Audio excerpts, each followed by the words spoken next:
for around 15 years. Back in 1996, there were 34 million cell phone users. Today, nearly 300 million in use, according to industry figures.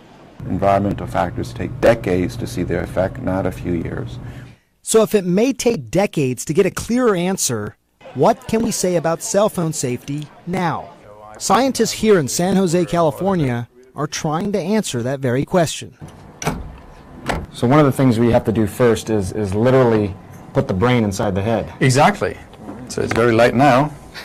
The FCC requires all cell phones emit below 1.6 watts per kilogram of radiation. Now let's put some brain to it. In order to test for that, scientists here try and mimic the human brain with salt, sugar, and water. Let me show you precisely how they do this test. This is a model. This is supposed to approximate the human skull, an adult male. This is my phone that we've actually attached there. It's connected at the angle that most people would speak with. And inside over here, very important, this bubbly liquid inside, that's what represents liquid brain. What's going to happen is the phone is making a call. After a period of time, this device is going to come over here and start to measure radiation at all sorts of different points in the brain. After that, they're going to take all of those numbers, basically put it on a computer screen, and tell us where the hot spots are and just how high the levels got. My cell phone measured within FCC limits, but the whole process was, well, surprisingly low tech. And what about different size skulls or children? In children, their skull is thinner, their scalp is thinner, so the microwave radiation can penetrate deeper into the brain of children and young adults.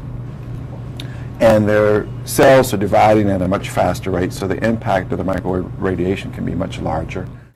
But there have been no studies on children in cell phone safety. And here's something else that might surprise you.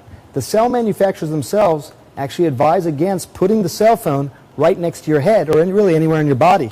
Take a look, for example, with the iPhone 4. The safety instructions specifically say when using the iPhone near your body for voice calls, keep it at least 15 millimeters or 5/8 of an inch away from your body. And what if you're a BlackBerry user specifically? They also have safety guidelines. In this case, they say keep it 0.98 inches or 25 millimeters from your body, meaning your head or really even your pocket.